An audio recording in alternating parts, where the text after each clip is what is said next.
So what we might do straight up is I'm going to test out the combinations that I can get from my new little watercolor tin. This one here. Now it's different, it's tiny in comparison to my regular set. So this one I've been through a few times before, was actually in this particular set, but this one, it's exactly the same essentially, except it's heaps smaller.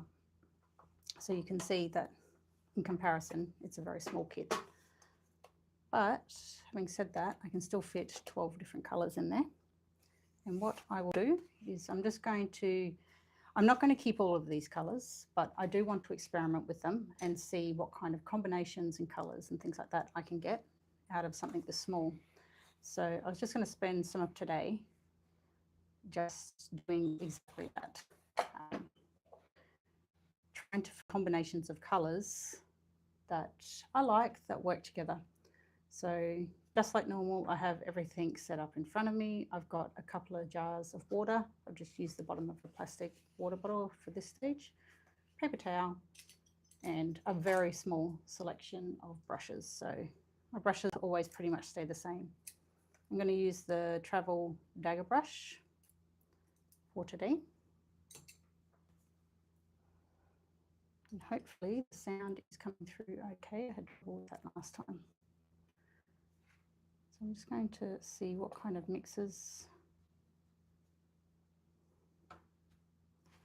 I get with some of these combinations.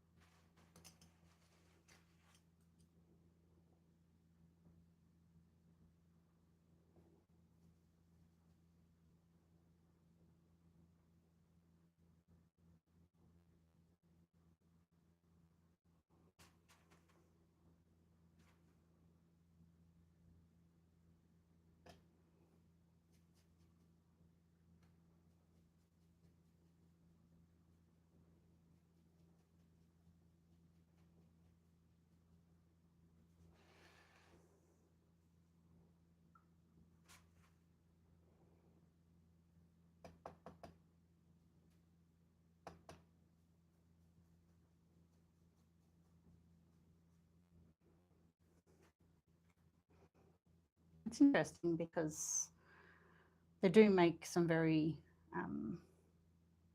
very grey tones, which is fine if that's what you spend a lot of your time using in your painting. But I do want to kind of experiment and see what kind of colours I can get and what kind of mixes I can get from a paint palette so small. You've got your obvious primaries, of course. I might swap out a couple of these colours. I'm not sure if I'll keep them as part of this travel palette for long. But definitely what I do have is the perylines in there. So I've got perylene green. I don't have perylene violet yet, but I plan to put it in. I do like having those darker. I've never mixed perylene green with permanent rose before, so I'm just going to have a bit of an experiment and see what can come out of it.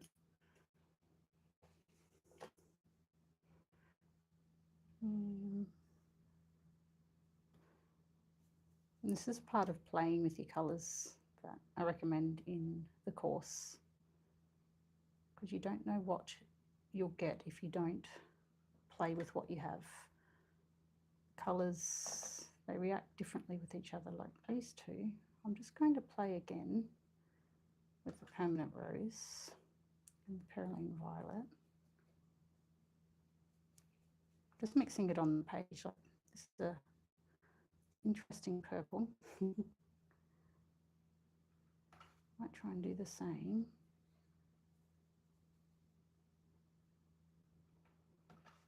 Mix it with the orange now and see what I get. because these two colours I have together a lot. Interesting. I've never actually mixed them. I put the Perylene green and the Winsor orange next to each other all the time when I'm actually painting, but I've never mixed the two together, and it's a very earthy sage green, which you kind of expect, but I just haven't done it before. Interesting.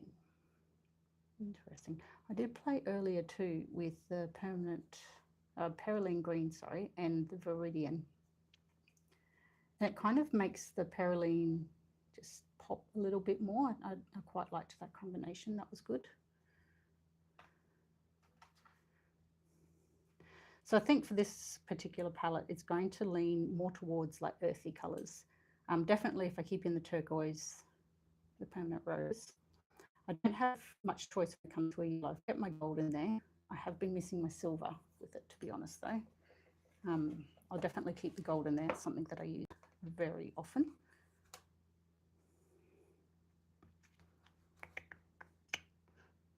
What other combinations? There's plenty. I'm just not able to think of them presently. I will put a warmer yellow in there.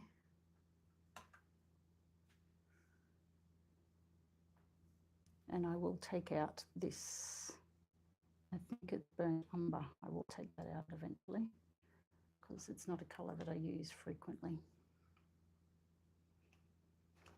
But this combination, which is the ultramarine and the burnt umber, that can make for some interesting greys.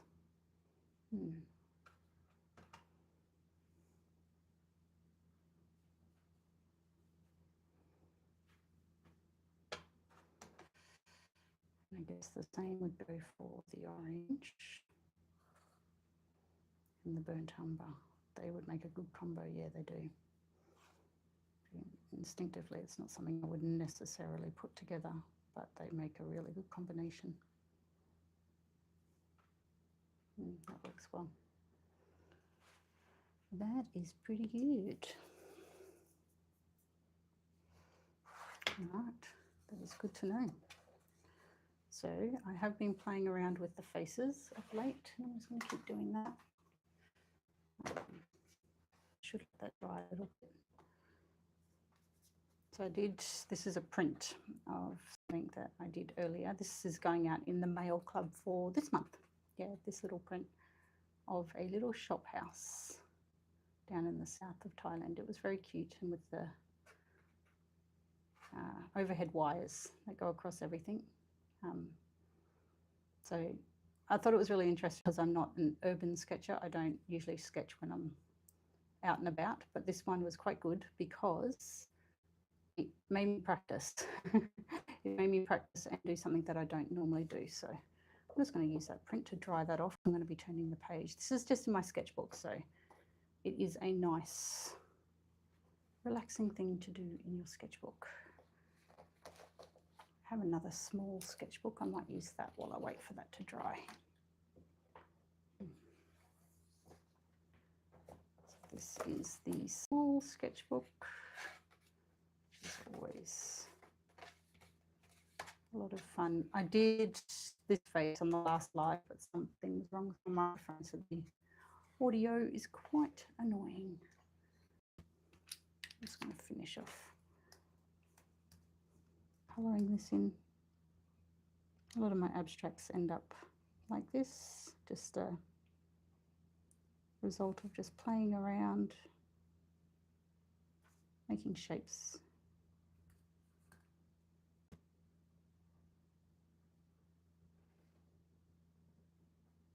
Sometimes I colour them in, sometimes I'll scan the black and whites so that I have those as the colouring pages later on.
They're just nice things to do quietly. No pressure.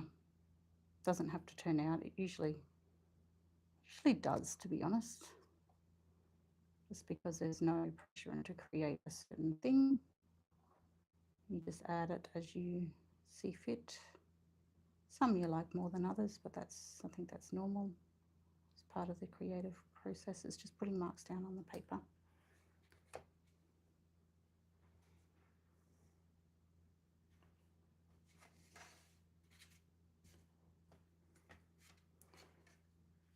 Yeah, some of the other experiments. There's a video coming out about that one. That was just an experiment in painting the sky. I might actually paint a couple of landscapes. It's been a couple of days since I've done any landscapes, and a little sketchy thing. It's still drying. You can see how there's still wet paint marks. I'm not going to disturb that as yet, but I will grab my tape. All the links for everything that I use is down below in the description. It should be anyway, including like the tape and the notebooks and all that. It's just a nice exercise to do. Straight.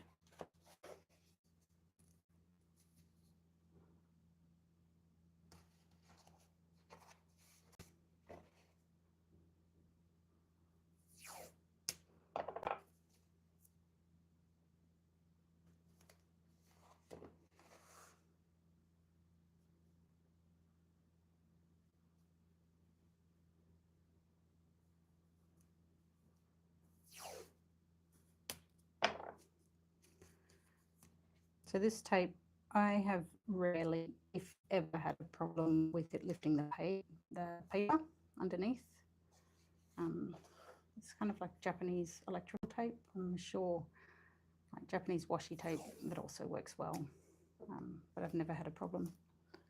So this is what I use almost exclusively. I don't have lots of tape and collections of tape or anything like that. I don't think we need as much as we think we do when it comes to tools and supplies. The simpler the better. That way you don't get overwhelmed either with like tools and materials and things like that.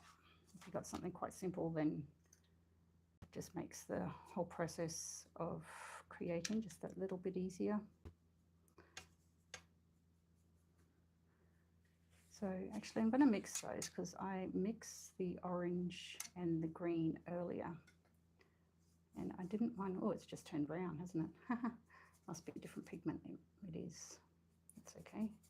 We can work with that. That's part of being in a sketchbook. It's not going to always work, but it might surprise you. So just go with the flow. There's quite a bit of texture on this sketchbook actually, which I don't mind. I don't mind the texture, but it doesn't scan very well. For me, this is the easiest way to get some cloud definition in the sky. Just quick and easy method for me. And then I just go back in and drop in another layer just to add some highlights and some definition. We go through a lot of these techniques in the course too. I think that should be linked down in the description below. But we focus mainly on techniques for you to find a style. So if you lean towards more like the abstract side, which I feel like I do, and we talk a lot about mark making and stuff like that. Okay, so let me get some more of that green and more of that orange. I generally don't spray my pans. Just never did. I never had a spray bottle. That's one thing that you need to spray the pans. And when I did, I'd just forget to use it. So a lot of my colours, they aren't ready to go straight away. I usually have to put some water in to start with. I'm just going to rinse off my brush. I'm wiping off the excess now. I'm just going to go in, it's a very damp brush. I'm just going to soften some edges.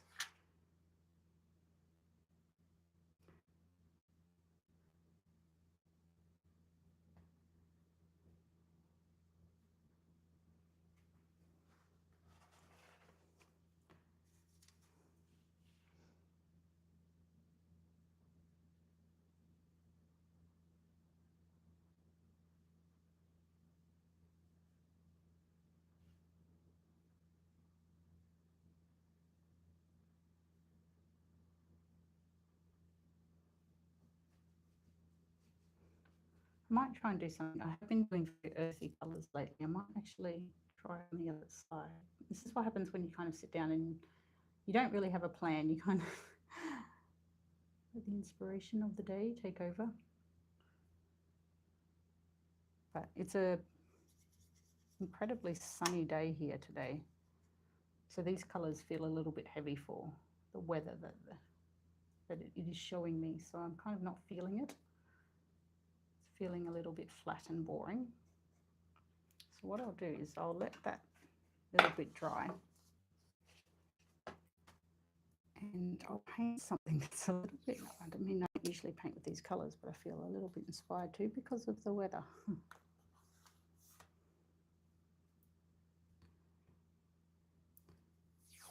It's going to be something very pink and very blue.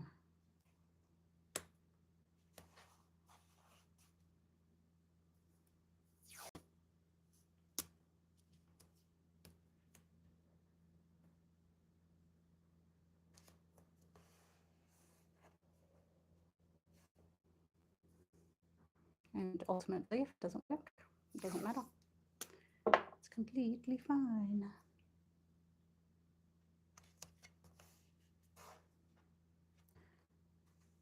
Okay, so rinse my brush off from the browns. I'll come back to that. But I'm going to be focusing on something very pretty. Actually, that didn't quite turn out as I wanted, to be honest. That's why. See, this happens when your colours are a little bit muddy. When I say muddy, I've got some green in that orange. That's what I just picked up. That's not what I want. Let's pop that up there.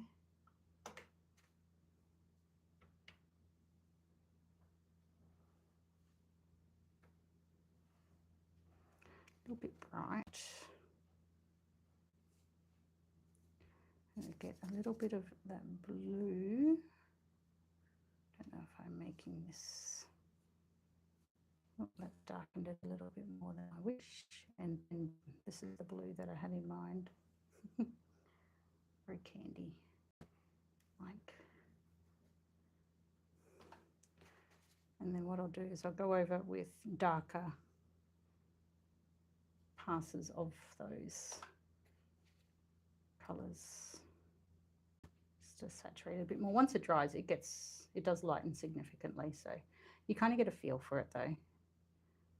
It's something that it's not shocking, but when you first start with watercolors, you're like, oh, once it dries, it's kind of lost a bit of colour and a bit of life. You get used to it with the more practice that you do, that sometimes it just lightens over time.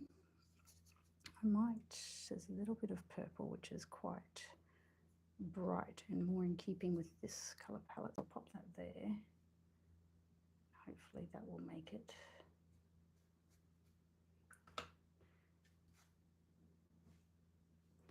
I want to keep that blue, that bright, beautiful blue.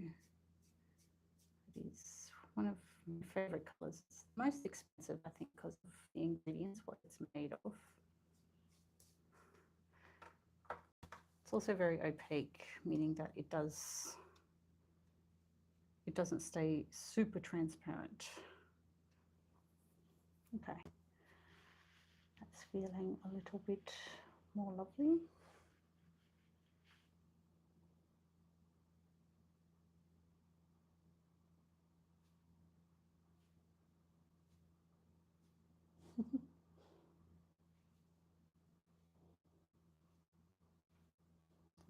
Having a play.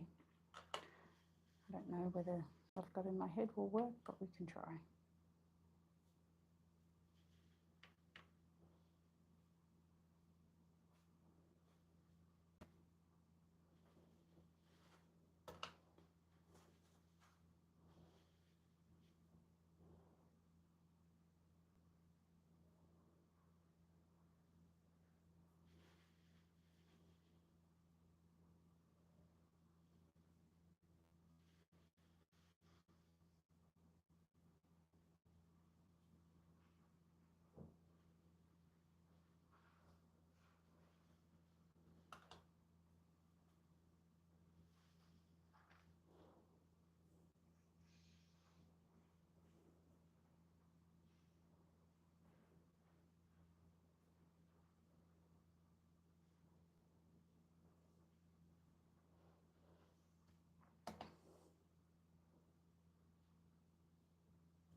I think this is a really good example of sometimes you just make ugly paintings.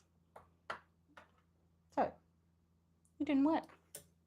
It didn't work how I had it in my head, but that's okay. Still like peeling the tape, still my favorite part. Might end up being something I like later on. But yeah, let's go back to the boring one now that I've got that one out of my system.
One thing I'd like to try in my landscapes is just to get a little bit more depth and perspective in it, which I've been quite lazy and I haven't tried to develop that at all. Something that I'm thinking of working on, but it's going to take some time and effort just looking at reference images and stuff like that, which I don't normally do at all. So that's why I've kind of delayed in doing that. That's okay.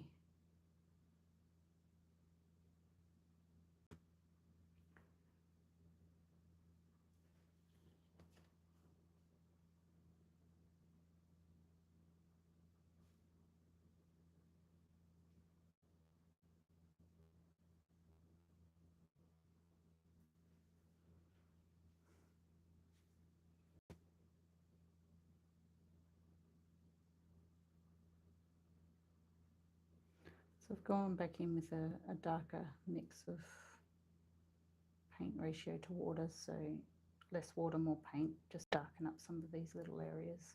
And that's where you start to learn when you practice a little bit, you get to learn which colours need more pigment when you're putting it down in order for it to be as dark as you want it when it dries.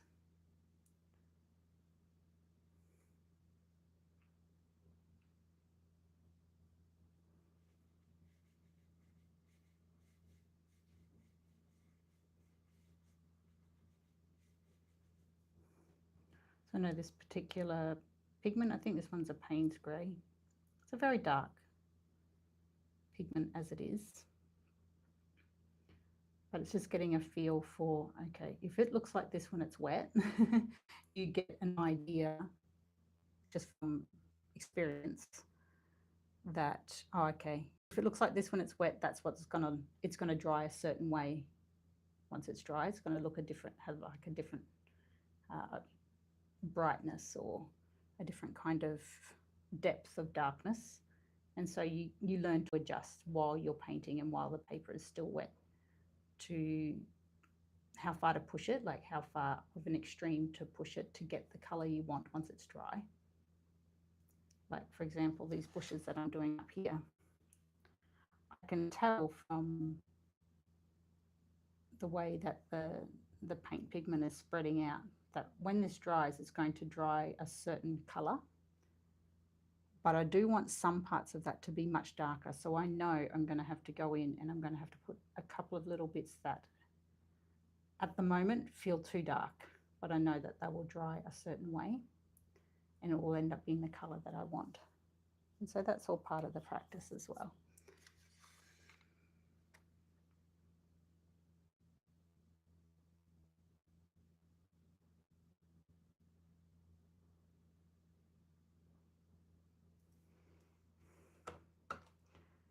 Okay, with these ones, what I love, some of the things that I love the most is that little highlight. So this is my gold. A lot of people ask what the gold is. It's a handmade gold, so it's made from mica pigment. So I'm not sure what mica is made of. I'm not sure if it is made of metal. I know that they use like mica pigments in makeup. So whether it's, you know, that kind of same idea or, but these are handmade watercolors. They react differently. And again, you'll get an idea for the like the consistency that needs to go down on the page in order for it to work how you want it in the painting.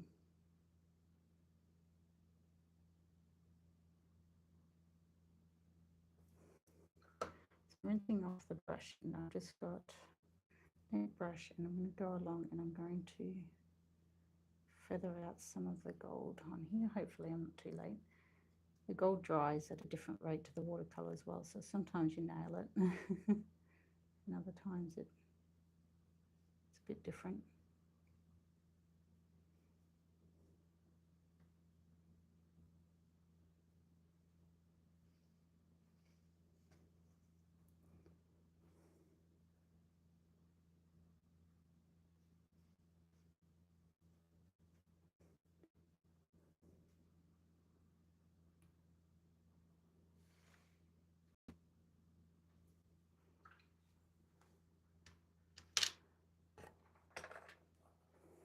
Again, for the fun bit is peeling off the tape.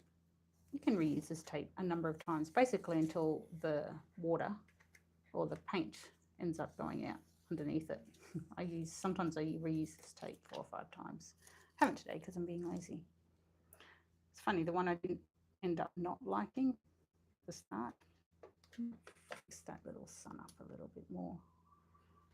It's a little bit too much of a blob.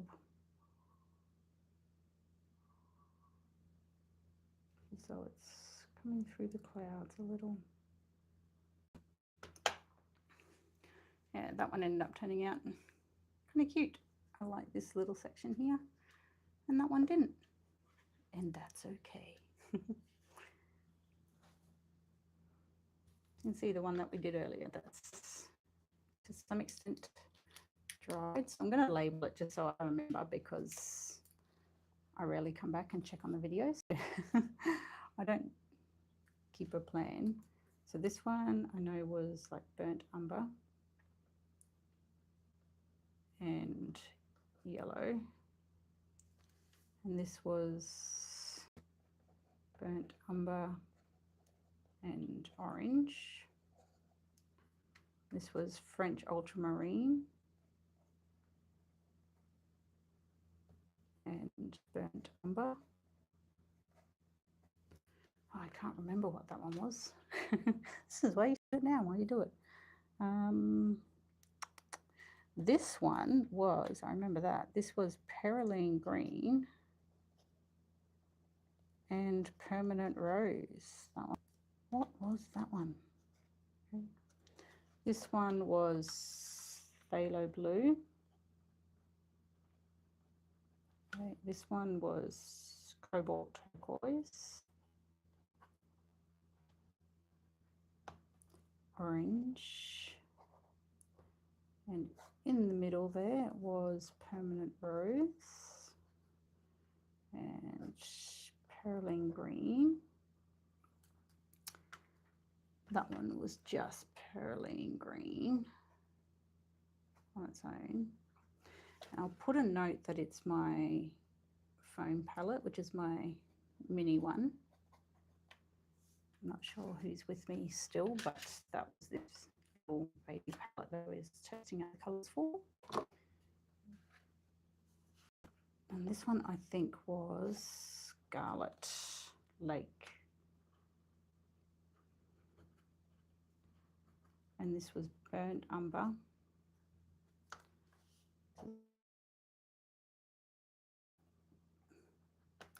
Oh, I know, this one was Perylene Green and Windsor Green. So that's Viridian for other brands. I think they use Viridian, because I use Viridian for this one. So this is, I use Winsor and Newton brand, so this is Windsor Green or Viridian. It's very bright green, essentially. Very cool.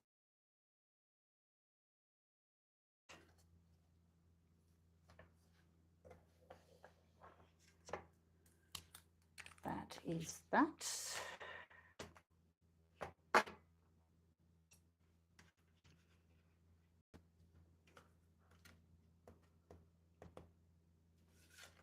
I think I'm going to leave it there for now. I'm going to pop over to my Facebook Live now. I've got, just for subscribers to my Facebook Live, my members, I do a